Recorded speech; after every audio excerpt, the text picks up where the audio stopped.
Halo guys, jumpa lagi dengan channel Mas Dosen di sini.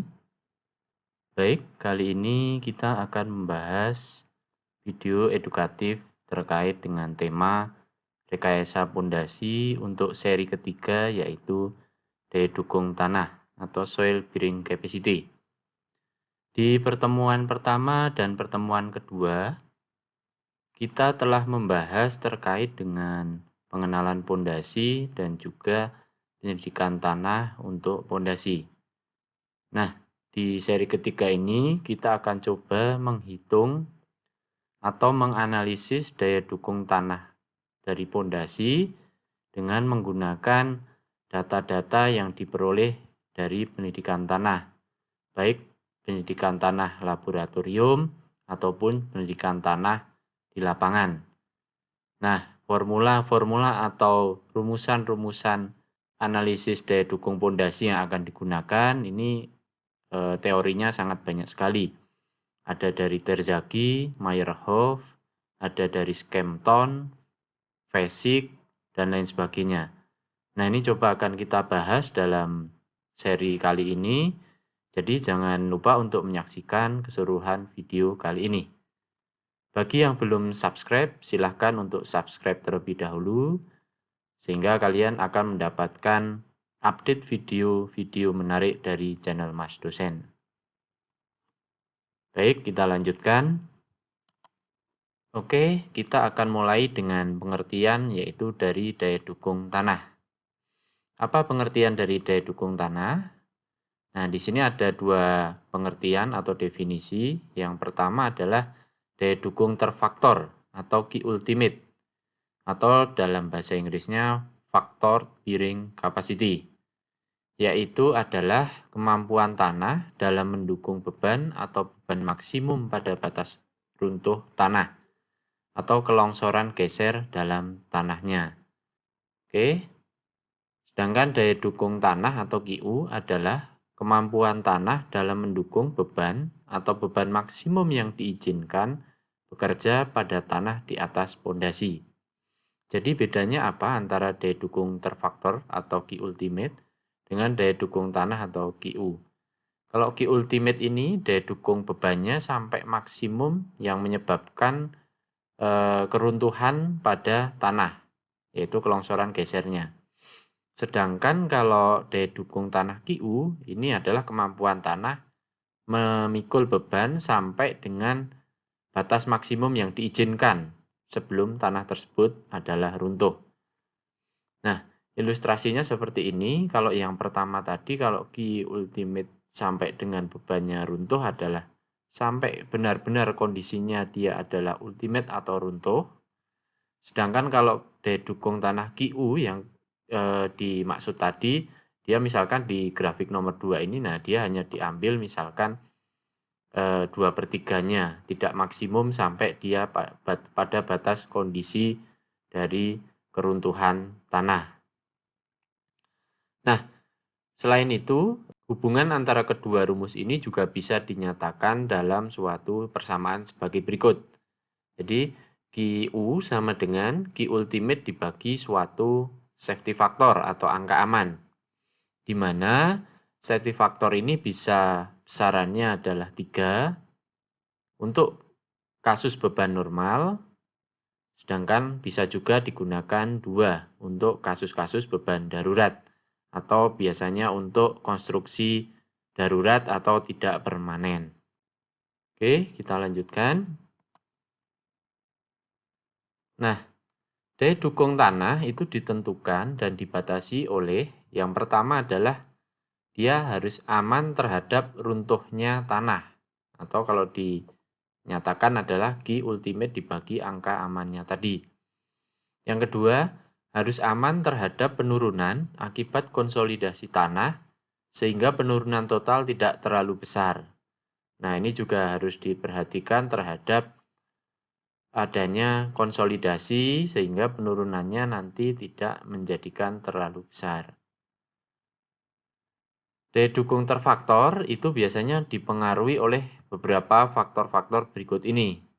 Yang pertama adalah nilai parameter tanah. Yang digunakan di sini adalah gamma atau berat volume tanah, kemudian sudut gesek dalam tanah, dan nilai kohesi tanah. Kemudian yang kedua adalah kedalaman dari pondasi atau DF. Yang ketiga yaitu ukuran dan bentuk dari pondasinya. Untuk yang keempat yaitu sifat tanah terhadap penurunan. Nah, ini bagaimanakah dia sifat-sifatnya terhadap suatu dalam kondisi penurunan, baik itu penurunan yang seketika ataupun akibat konsolidasi. Yang kelima yaitu kedalaman dari muka air tanah. Nah, faktor-faktor ini nanti coba akan kita bahas dalam formulasi atau analisis dukung tanah berdasarkan beberapa rumusan para ahli. Nah, nanti akan kita coba diskusikan. Oke, kita lanjutkan. Sebelum kita masuk ke sesi pembahasan analisis daya dukung tanah menurut beberapa ahli, nah coba kita akan pelajari dulu terkait dengan jenis-jenis keruntuhan pada tanah akibat beban yang ada di atasnya. Jadi ini menurut FASIC, kita coba pelajari gambar ini. Di sini disajikan ada suatu beban yang bertumpu pada suatu tanah. Nah, ini dia mengalami keruntuhan itu melewati dengan 3 fase. Yaitu ini yang pertama, fase pertama, seperti ini ilustrasinya. Kemudian ini fase kedua, ilustrasinya seperti ini. Fase ketiga, seperti ini. Nah, ini akan coba kita jelaskan satu persatu bagaimanakah gambaran dari mulai fase pertama sampai nantinya fase ketiga. Oke, untuk yang fase pertama, ini kondisinya adalah awal dari penerapan beban. Tanah di bawah pondasi itu turun diikuti oleh deformasi tanah arah lateral dan vertikal ke bawah. Kemudian, ketika beban yang diterapkan relatif kecil, penurunan akan sebanding dengan beban yang diterapkan. Tanah dalam kondisi keseimbangan elastisnya. Kemudian, massa tanah di bawah pondasi mengalami kompresi yang mengakibatkan kenaikan kuat geser tanah dan menambah kapasitas daya dukungnya. Jadi fase ini masih fase-fase awal ketika tanah tersebut mendapatkan beban, sehingga kondisinya masih elastis. Artinya ketika nanti beban dihilangkan, nah maka tanah akan kembali kepada posisi awalnya. Juga karena adanya kompresi, dia akan mengakibatkan kenaikan kuat geser tanah. Dan juga daya dukungnya akan meningkat. Ini untuk yang fase pertama. Kita lanjutkan untuk fase kedua, seperti apa? Yaitu fase di mana penambahan beban yang selanjutnya, baji tanah terbentuk dan deformasi plastis tanah semakin akan nampak. Kemudian dengan penambahan beban, tanah mengalami pergerakan dan perubahan kedudukan dari elastis menjadi plastis, dimulai dari tepi pondasi. Nah, ini yang tadi elastis tanah bisa kembali, ini sudah mulai menjadi plastis. Yaitu nanti kondisi tanah ketika beban dihilangkan, dia sudah tidak bisa kembali ke posisi awalnya karena sudah plastis yang dimulai dari tepi-tepi pondasinya. Kemudian gerakan tanah arah lateral menjadi semakin nyata, diikuti oleh retakan lokal dan geseran tanah di sekeliling tepi pondasi.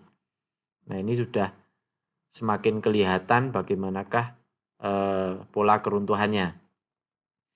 Kemudian dalam zona plastis, kuat geser tanah sepenuhnya berkembang untuk menahan beban yang bekerja.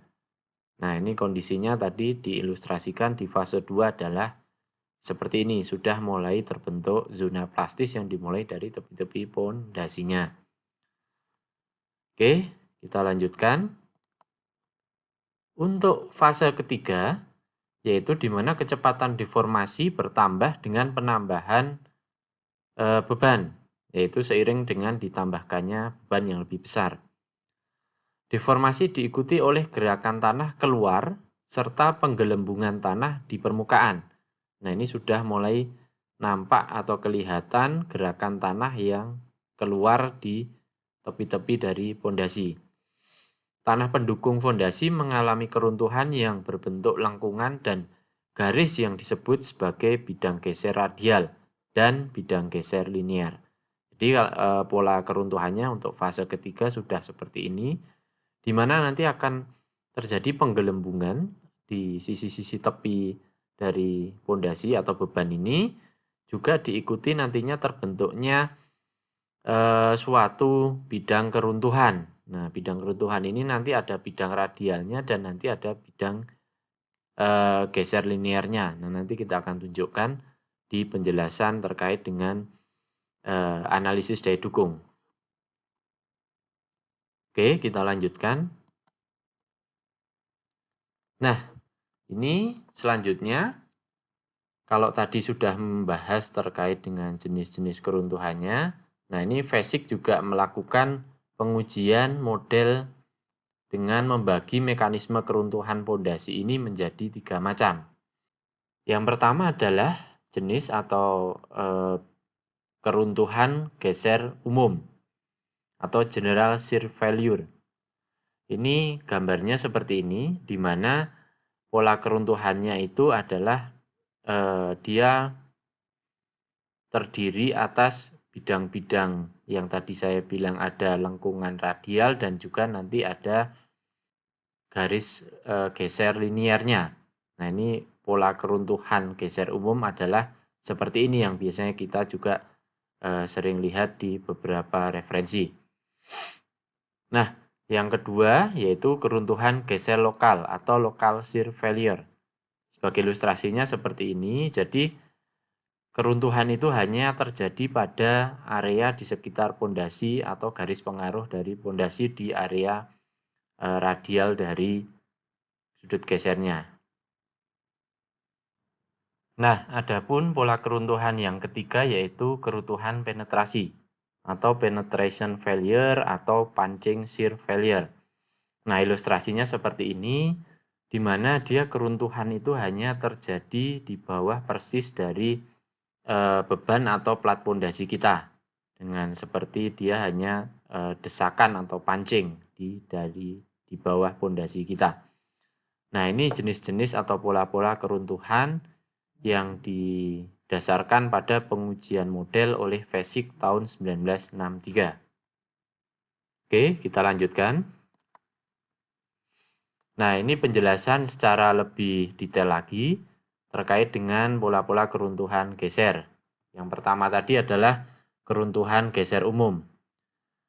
Nah, di sini dapat dijelaskan bahwasanya baji tanah terbentuk tepat di dasar pondasi, yaitu zona A, yang menekan tanah ke bawah sehingga menyebabkan aliran tanah secara plastis pada zona B.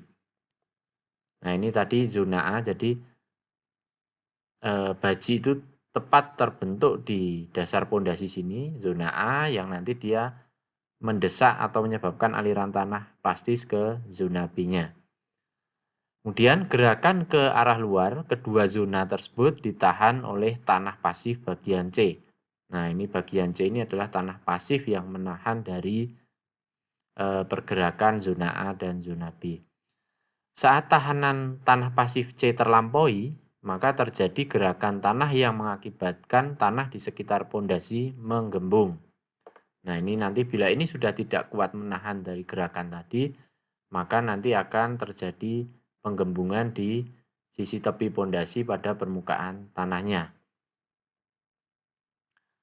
Bidang longsor yang terbentuk berupa lengkungan dan garis lurus yang menembus hingga mencapai permukaan tanah. Nah, ini tadi disampaikan di depan tadi ada bidang longsor yang bentuknya adalah lengkungan dan linier atau garis lurus. Nah, bidang longsornya ini adalah yang sisi ini adalah yang berbentuk lengkungan, sedangkan yang sini adalah garis longsor yang berbentuknya adalah linier atau garis lurus. Saat keruntuhannya terjadi gerakan massa tanah ke arah luar dan atas. Kemudian keruntuhan geser umum terjadi dalam waktu yang relatif mendadak diikuti oleh tergulingnya pondasi. Nah, ini contoh ilustrasi dari pondasi yang terguling, di mana kalau ini tergulingnya adalah karena salah satu sisi dari tanah ini yang tidak kuat dalam menahan beban dari pondasi tersebut, sehingga kondisi tanah yang di bawah pondasi ini ketika mendesak tanah yang di luar pondasi tadi, di mana bidang longsornya sudah tidak kuat dalam menahan gesernya, maka terjadilah kondisi pondasi ini menjadi terguling ke arah kanan. Kita lanjutkan. Ini masih keruntuhan geser umum, di mana dia terjadi biasanya pada tanah dengan kompresibilitas yang rendah atau padat dan kaku. Nah, biasanya ini berupa pada tanah pasir padat ataupun lempung kenyal. Kemudian sudut geser dalamnya atau V-nya kira-kira lebih besar dari 36 derajat. Jika dilihat dari nilai NSPT-nya biasanya lebih besar sama dengan 30. Kemudian density index-nya yaitu sekitar lebih dari 70. Adapun kohesi tanahnya nilai C-nya itu lebih besar sama dengan 50 kN per meter persegi. Nah, daya dukung ultimate atau Q ultimate pada kondisi ini bisa diamati dengan baik. Oke, ini terkait dengan keruntuhan geser umum. Kita lanjutkan.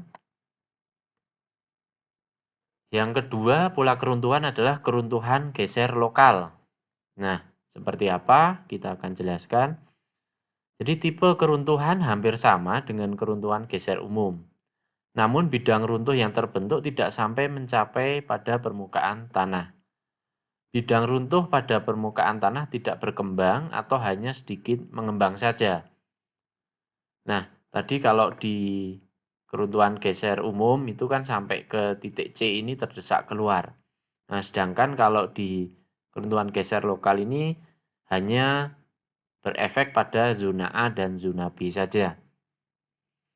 Pondasi tenggelam akibat bertambahnya beban pada kedalaman yang relatif dalam, menyebabkan tanah di dekatnya mampat. Tetapi mampatnya tanah tidak sampai mengakibatkan kedudukan kritis keruntuhan tanahnya, sehingga zona plastis tidak berkembang seperti pada keruntuhan geser umum. Oke. Dalam tipe keruntuhan geser lokal, terdapat sedikit penggembungan tanah di sekitar pondasi, namun tidak terjadi penggulingan pondasi. Nah, ilustrasinya untuk yang tipe keruntuhan geser lokal adalah seperti ini. Jadi dia di atasnya menggembungnya tidak se ekstrim dari yang keruntuhan geser umum.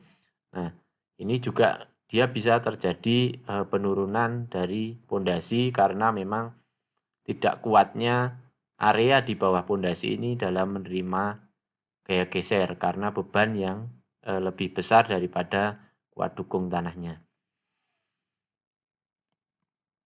Oke, kita lanjutkan. Ini biasanya untuk local shear failure atau keruntuhan geser lokal ini terjadi pada tanah dengan kompresibilitas tinggi atau mudah mampat. Ini bisa berupa pasir lepas atau lempung lunak. Kemudian sudut geser dalam atau V-nya itu kurang dari 28 derajat. Nilai NSPT itu kurang dari 5 dan density index-nya kurang dari 20. Untuk kohesi tanahnya dia nilai C-nya kurang dari 50 kN per meter persegi. Nah, ini daya dukung ultimate atau Q ultimate-nya tadi juga sulit diamati karena dibatasi oleh settlement atau penurunan. Oke, ini terkait dengan penjelasan untuk keruntuhan geser lokal. Kita lanjutkan. Yang ketiga adalah keruntuhan dari penetrasi atau pancing shear failure tadi. Nah, ini kita jelaskan, tidak terjadi keruntuhan geser tanah. Akibat bebannya, pondasi hanya menembus dan menekan tanah ke samping yang menyebabkan tanah semakin padat di dekat pondasinya. Penurunan pondasi bertambah hampir secara linear dengan penambahan dari bebannya. Pada zona yang terbatas, tanah di sekitar tepi pondasi dan dasar menjadi padat akibat penetrasi pondasi. Penurunan yang terjadi tidak menimbulkan cukup gerakan arah lateral yang menuju kedudukan kritis keruntuhan tanahnya, sehingga kuat geser ultimate tanah tidak dapat berkembang. Pondasi menembus tanah ke bawah dan baji tanah yang terbentuk di bawah dasar pondasi hanya menyebabkan tanah menyisih saja. Saat keruntuhan, bidang runtuh tidak terlihat sama sekali. Jadi ini ilustrasinya, bila ada pondasi kemudian ada beban, dia berdiri di atas tanah. Nah, ini hanya menimbulkan efek baji tanah tadi hanya di bawah ini seperti dia menekan atau pancing ke dalam tanah. Nah, ini tadi bila dia runtuhnya hanya atau penurunannya hanya ke arah bawah tanpa mendesak dari sisi kiri dan sisi kanan dari tanah seperti yang pola sebelumnya. Nah, itu terkait dengan pola-pola keruntuhan dari tanah menurut Vesic. Kita akan lanjutkan ke paparan berikutnya. Nah, kita akan mulai masuk pada perhitungan daya dukung tanah. Nah, penghitungan atau analisis untuk perhitungan daya dukung tanah ini itu dapat dilakukan dengan berbagai macam analisis, yaitu dapat didasarkan pada yang pertama yaitu data uji laboratorium dan yang kedua adalah data uji lapangan. Nah, data uji laboratorium ini tentu saja didapatkan parameter-parameter yang berhubungan dengan daya dukung tanah, misalkan berat volume tanah, kemudian ada sudut geser dalam tanah, ada nilai kohesi tanah. Nah, parameter-parameter itu telah dikembangkan oleh beberapa ahli terdahulu untuk dapat menghitung daya dukung tanah. Yang pertama, salah satu teorinya adalah teori Terzaghi. Kemudian ada juga teori Skempton, ada teori Meyerhof, kemudian juga ada teori Brins-Hansen, kemudian ada teori Vesic, dan masih banyak lagi sebenarnya teori-teori lain. Nah, kita akan coba bahas kelima teori ini nanti di dalam paparan ini. Kemudian berdasarkan data uji lapangan, ini bisa juga ditentukan daya dukung tanah berdasarkan plate bearing test atau uji beban plat. Kemudian ada cone penetration test atau lebih dikenalnya adalah sondir. Bisa juga dengan standar penetration test atau uji SPT. Nah, bagi rekan-rekan yang belum menyaksikan video saya terkait dengan pendidikan tanah di lapangan untuk pekerjaan pondasi, silahkan rekan-rekan dapat menyaksikan video tersebut di seri kedua untuk menambah hasanah pengetahuan kita di bidang geoteknik. Nah, linknya akan saya sajikan di link di atas dan kemudian juga saya tuliskan di deskripsi di bawah. Silahkan untuk disaksikan. Oke, kita lanjutkan. Yang pertama kita akan coba bahas yaitu daya dukung menurut teori Terzaghi. Terzaghi pada tahun 1943 melakukan penurunan rumus yaitu dengan menggunakan asumsi-asumsi sebagai berikut. Yang pertama adalah pondasi relatif kaku dibandingkan dengan tanah yang mendukungnya. Yang kedua, tidak ada penurunan akibat konsolidasi, jadi penurunan konsolidasi diabaikan. Yang ketiga, lapisan tanah di bawah pondasi adalah homogen isotropik. Jadi dianggapnya dia adalah tanah yang sama dan isotropik. Yang keempat adalah mode keruntuhan pondasi yaitu general shear failure atau pola keruntuhan umum. Jadi ini gambar tadi ini kalau keruntuhan umum adalah pola keruntuhannya seperti ini, di mana tadi dibagi menjadi beberapa zona. Kalau yang tadi A, B, C, kemudian A, B di kiri kanan ini, kemudian C di sisi luar. Nah, ini oleh Terzaghi dibagi juga zona 1 yang A tadi, zona 2 ini yang B, kemudian zona 3 ini yang C. Nah, di sini tadi disebutkan ada keruntuhan geser radial dan juga nanti geser linier. Nah, ini ada pola dua keruntuhan tersebut. Nah, ini yang digunakan oleh Terzaghi untuk menurunkan rumus daya dukung pondasi. Kita lanjutkan yang kelima, dasar pondasi kasar sehingga diasumsikan tidak ada pergerakan horizontal atau sliding antara dasar pondasi dengan tanah.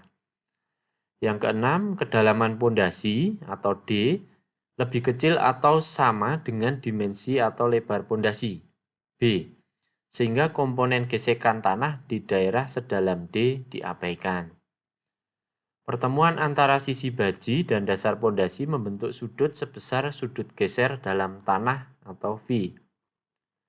Kekuatan geser tanah mengikuti pola keruntuhan Morkolom, yaitu di mana kekuatan geser tanah adalah nilai kohesi ditambah tau dikalikan tangen sudut gesek dalam dari tanahnya. Nah, ini tadi dijelaskan oleh Terzaghi bahwasanya asumsinya pertemuan antara baji dan dasar pondasi tadi ini membentuk suatu sudut yang dinamakan beta di sini, yaitu besarnya adalah V. Oke, kita lanjutkan.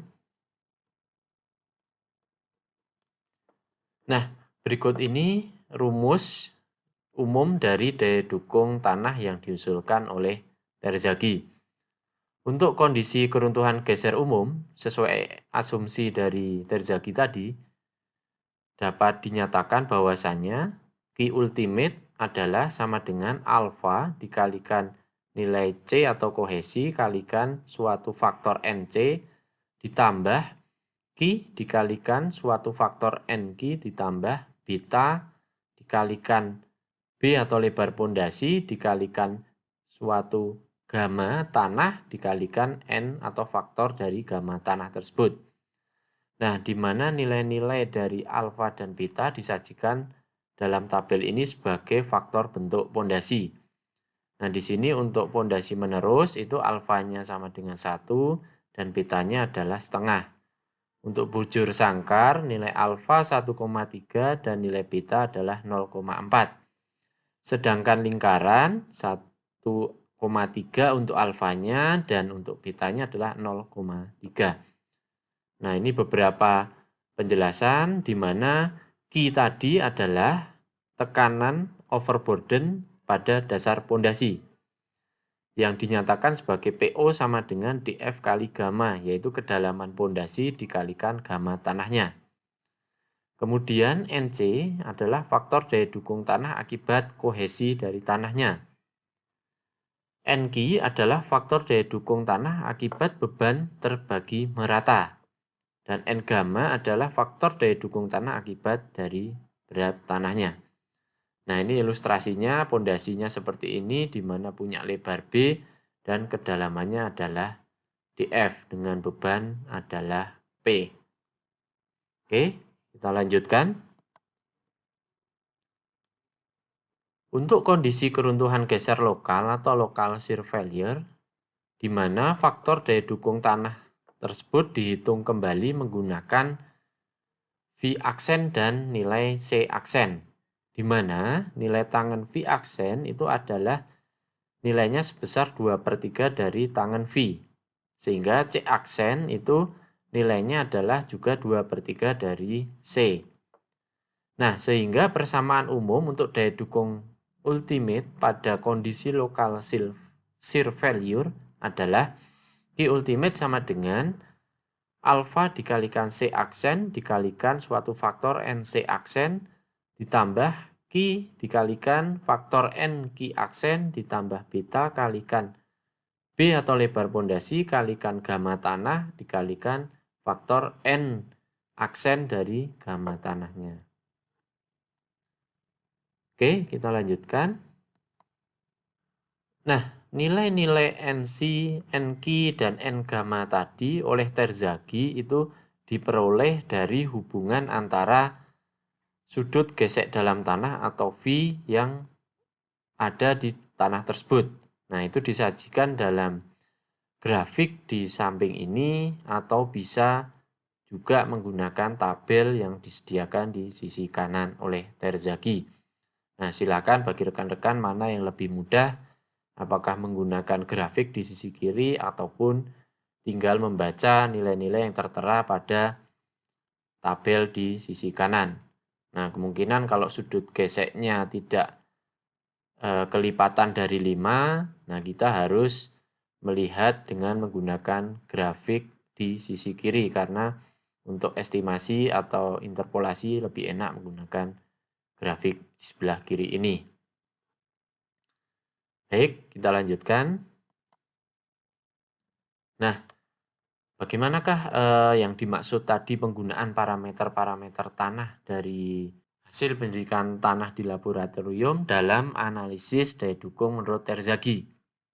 Jadi tadi ini mungkin kita ambil suatu case yaitu pondasi menerus. Kalau pondasi menerus tadi alfanya adalah 1 dan kemudian betanya ada setengah sehingga rumus QU-nya tadi menjadi sama dengan CNC ditambah QNQ ditambah setengah gamma kalikan B kalikan N gamma. Nah, ini terdapat 3 suku persamaan, yaitu suku pertama berwarna ungu, berwarna hijau, dan berwarna pink. Nah, ini bisa kita lihat dengan persamaan sebagai berikut atau penjelasan, di mana suku persamaan CNC itu merupakan nilai kohesi yang digunakan adalah kohesi rata-rata tanah di bawah dasar pondasi. Dia berarti suku pertama ini berada di dasar pondasi yang merupakan andil atau kontribusi dari nilai kohesi tanah. Kemudian suku persamaan yang kedua untuk DF kalikan gamma kalikan NQ, di mana DF kalikan gamma tadi adalah konstanta Q atau PO, ini merupakan nilai tekanan overburden atau tekanan vertikal tanah pada dasar pondasi, yaitu tekanan akibat berat tanah yang ada di sekitar pondasi tersebut. Oleh karena itu, berat volume tanah yang digunakan dalam perhitungan DF kali gamma adalah berat volume tanah di atas dasar pondasinya. Nah, tadi pengaruh dari suku persamaan kedua adalah di atas dari dasar pondasi ini, yang berupa adalah tekanan overburden dari tanah. Kemudian suku persamaan yang terakhir, yang ketiga, yaitu setengah gamma kali B N gamma. Ini merupakan persamaan ini diperlukan nilai berat volume tanah rata-rata atau gamma yang terletak di bawah dasar pondasi. Jadi dia letaknya juga di dasar pondasi ini akibat dari nilai berat volume tanah rata-rata. Jadi ini adalah konsep dasar dari penurunan rumus yang dilakukan oleh Terzaghi dalam hal hubungannya dengan parameter tanah yang digunakan. Oke, kita lanjutkan. Nah, tadi di depan juga sudah dijelaskan terkait beberapa pengaruh atau faktor-faktor pengaruh yang dapat mempengaruhi nilai daya dukung suatu pondasi. Nah, untuk daya dukung menurut Terzaghi ini ada beberapa pengaruh yang dapat disajikan, yaitu yang pertama adalah pengaruh bentuk pondasi.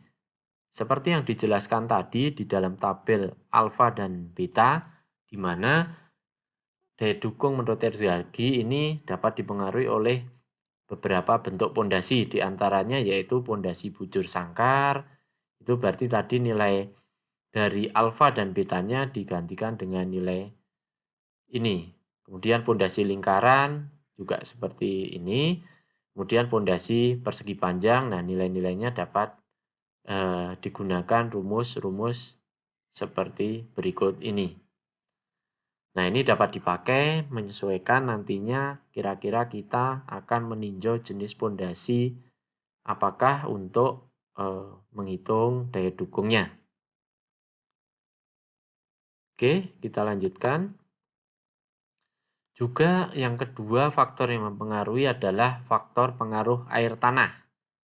Nah, ini untuk pengaruh air tanah coba kita bagi menjadi beberapa kondisi, di mana yang pertama misalkan muka air tanah sangat dalam atau kondisi di mana Z itu lebih besar dari lebar pondasinya.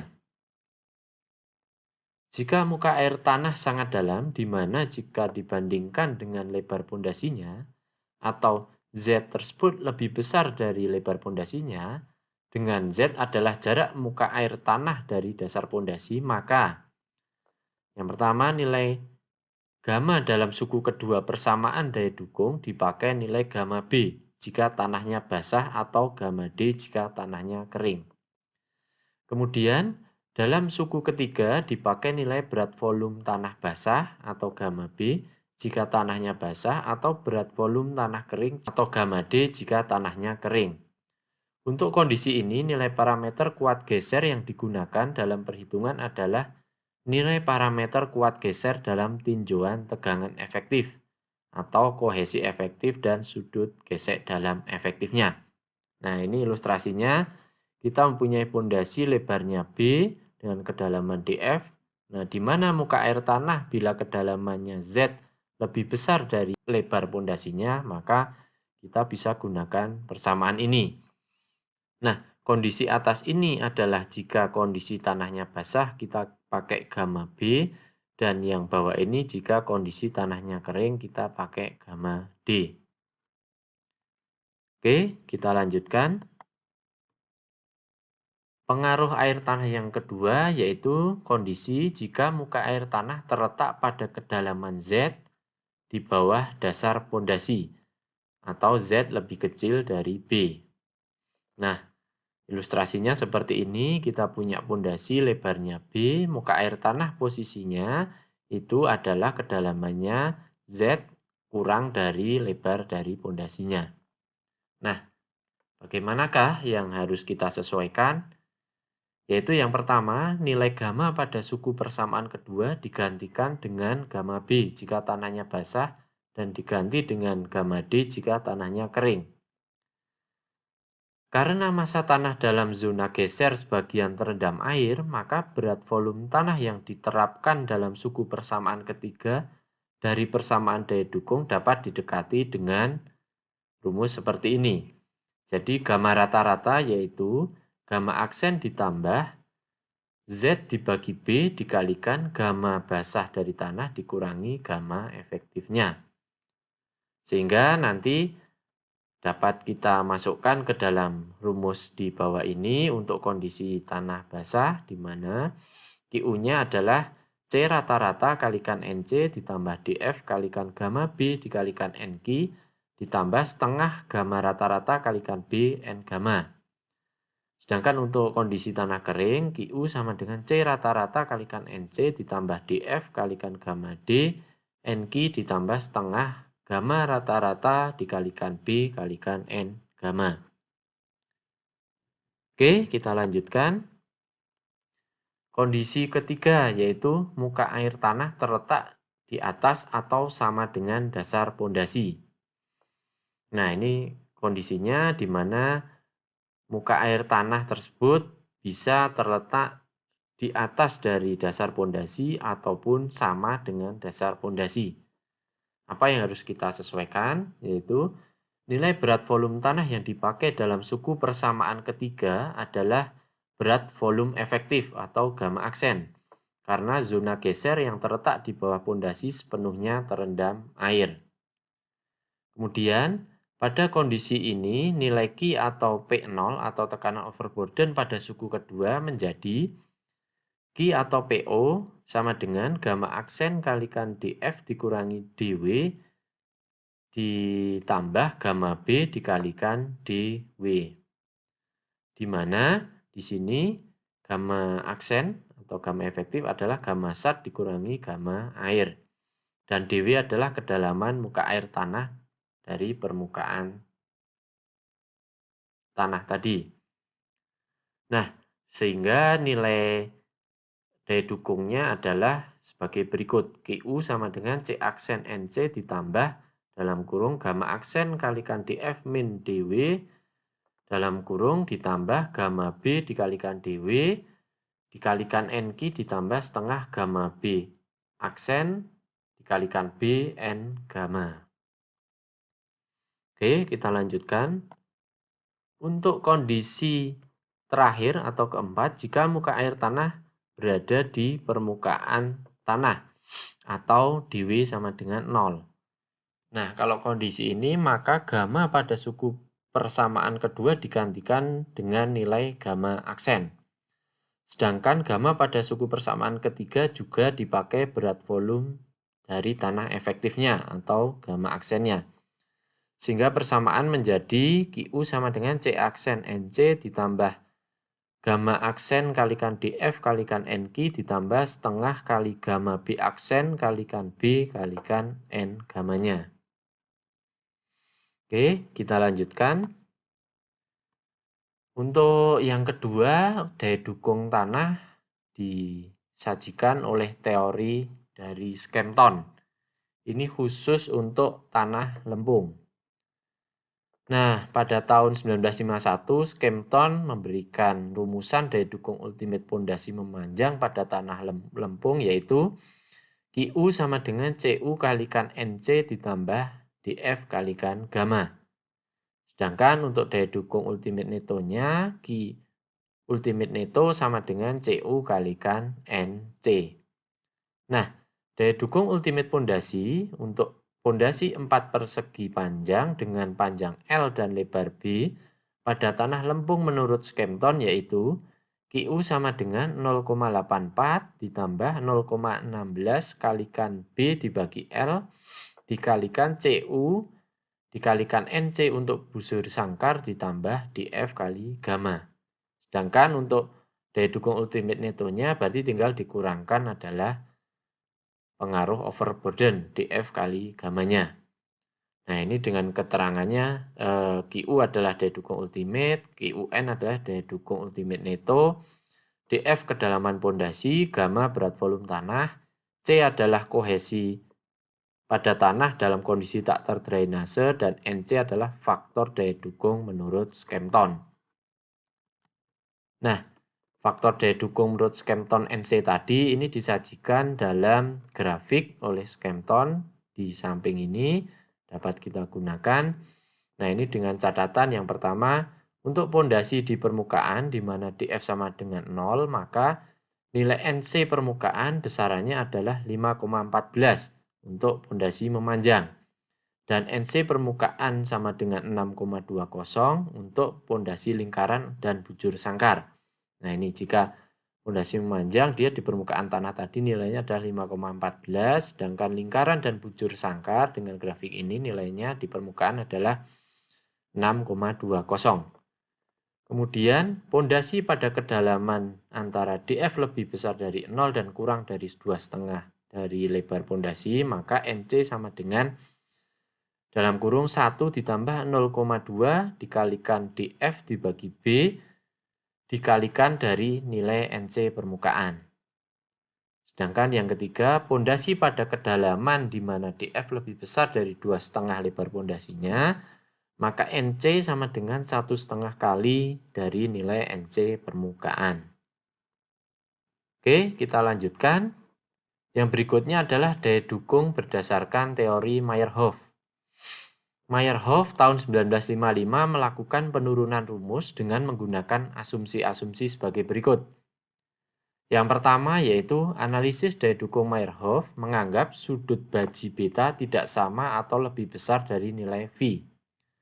Akibatnya bentuk baji lebih memanjang ke bawah bila dibandingkan dengan teori dari analisis Terzaghi. Zona keruntuhan berkembang dari dasar pondasi ke atas sampai mencapai permukaan tanah. Jadi tahanan geser tanah di atas dasar pondasi diperhitungkan. Karena nilai beta lebih besar dari V, maka nilai faktor-faktor daya dukung Meyerhof lebih rendah daripada yang diberikan oleh Terzaghi. Namun, karena Meyerhof mempertimbangkan faktor pengaruh ke dalam pondasi, maka daya dukung secara totalnya menjadi lebih besar. Nah, seperti apa rumusan umum dari daya dukung tanah menurut Meyerhof? Nah, beliau memberikan persamaan daya dukung tanah dengan mempertimbangkan faktor bentuk pondasi, kemudian kemiringan beban, kuat geser tanah di atas dasar pondasi, dan juga eksentrisitas dari beban. Persamaannya adalah seperti ini, cukup panjang. QU adalah SC kali DC, IC kalikan C kalikan NC. ditambah SQ kalikan DQ ditambah IQ kalikan P0 kali NQ ditambah S gamma, D gamma, I gamma kalikan setengah gamma, B, N gamma. Dengan keterangan bahwasanya QU adalah daya dukung ultimate, nilai SC, SQ, S gamma adalah faktor bentuk dari pondasinya, DC, DQ, dan D gamma adalah faktor kedalaman pondasinya, IC, IQ, dan I gamma faktor dari kemiringan beban, serta NC, NQ, N gamma adalah faktor daya dukung untuk pondasi memanjang. Sedangkan parameter-parameter lain adalah sama seperti daya dukung yang sebelumnya. Nah, nilai-nilai pengaruh tadi baik SC, SQ, S gamma, DC, DQ, D gamma, IC, IQ, I gamma ini disajikan dalam tabel faktor menurut Meyerhof. Nah, nilai-nilainya dapat kita pelajari dengan catatan-catatan yang dapat dipergunakan berdasarkan nilai sudut gesek dalam dari tanahnya. Nah, ini silakan untuk dicermati dan dapat digunakan dalam perhitungan. Oke, kita lanjutkan. Selanjutnya yaitu daya dukung tanah menurut Hansen. Bring-Hansen tahun 1970 ini memberikan persamaan daya dukung. Ini hampir sama dengan persamaan Meyerhof tadi. Faktor-faktor yang mempengaruhi juga sama. Bentuk pondasi, kemiringan beban, kuat geser tanah, dan sebagainya. Dengan nilai-nilainya juga rumusannya persis sama dengan Meyerhof. Nanti cuma ada beberapa faktor yang dimodifikasi oleh Bring-Hansen. Nah, ini persamaannya silahkan untuk dicermati. Nah, apa yang membedakan dengan Meyerhof yaitu faktor-faktor daya dukung yang diberikan oleh Hansen ini sebenarnya hampir sama dengan Meyerhof, yaitu di mana NC sama dengan NQ-1 kalikan kotangan V.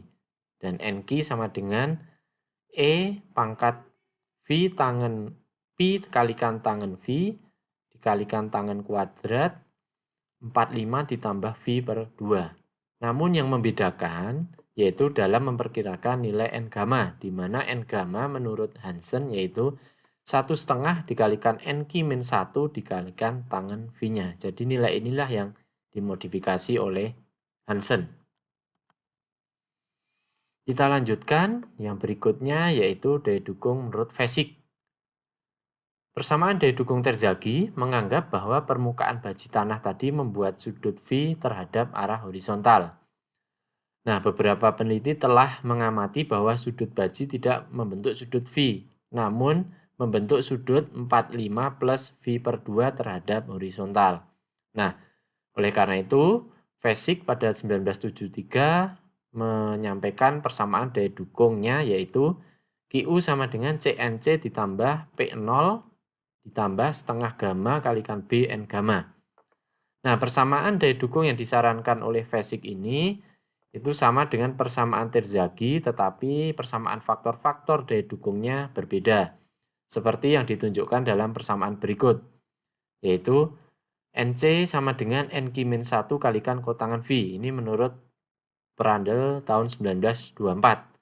Kemudian NQ adalah E pangkat V kali tangan V kalikan tangan kuadrat 45 plus V per 2. Ini menurut Reisner 1924. Kemudian N gamma adalah 2 kali NQ plus 1 kalikan tangan V menurut Keikot and Kerisel.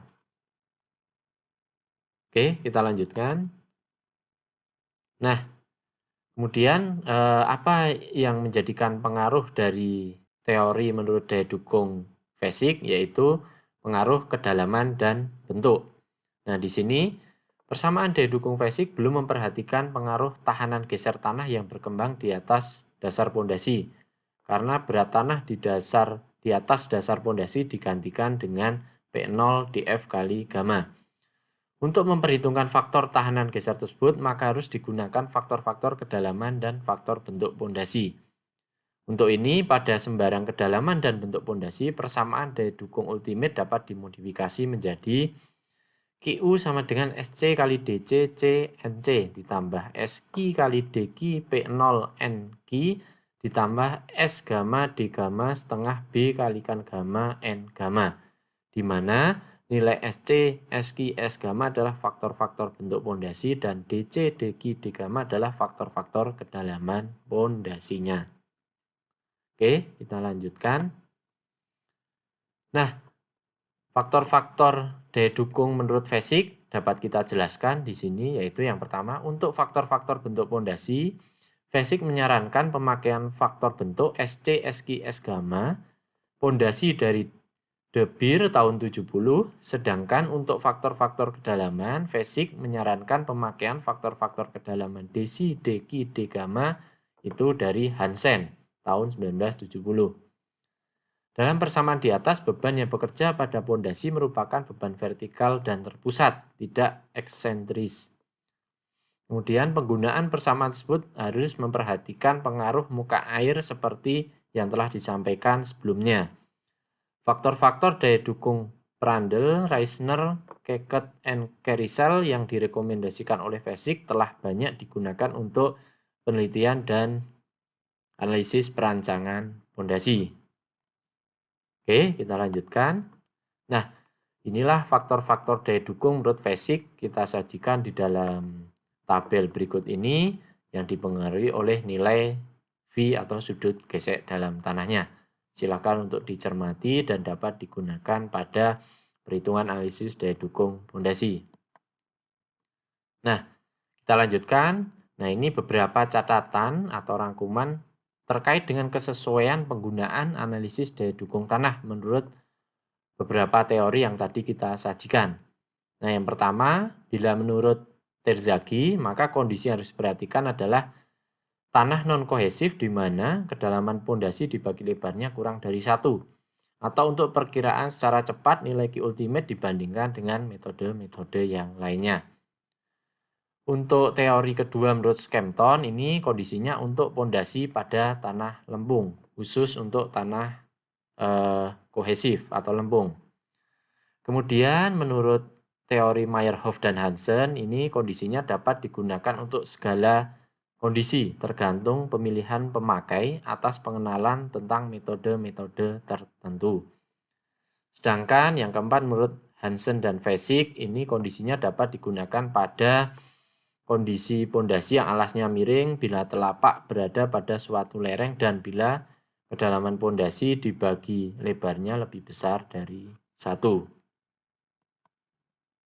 Nah, selain dari analisa yang disampaikan oleh beberapa ahli tadi, kapasitas daya dukung pondasi ini juga bisa dihitung dari hasil uji lapangan. Yang pertama yaitu dengan uji plate bearing test atau uji plat beban, di mana untuk menghitung daya dukung tadi ultimate pondasi, QB sama dengan QB kecil, itu untuk tanah lempung, dan QB besar sama dengan B dibagi B kalikan QB kecil untuk tanah pasir. Nah, apa penjelasannya?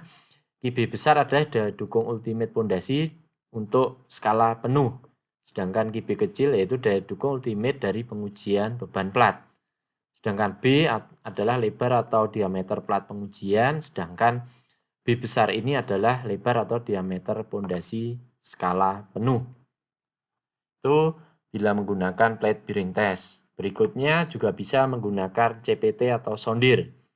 Ini rumusannya adalah QA sama dengan QC dibagi 30 dikalikan dalam kurung B plus 0,3 dibagi B dikuadratkan. Ini satuannya kilogram per sentimeter persegi. Nah, ini kondisinya apabila B atau lebar pondasi lebih besar sama dengan 1,2 meter. Dengan keterangan QC adalah tahanan ujung konus, satuannya kilogram per sentimeter persegi. Nah, angka 30 ini dianggap sangat konservatif atau aman dan bisa dipakai nilai berkisar 10 sampai 60, tergantung memang dari pengalaman lokal atau local experience yang kita miliki. Nah, ini bisa dipakai dari pendekatan menggunakan rumusan sondir. Selanjutnya, bila menggunakan SPT atau Standard Penetration Test, nilai daya dukungnya adalah 8N kalikan B plus 0,3 dibagi B dikuadratkan, satuannya kilonewton per meter persegi.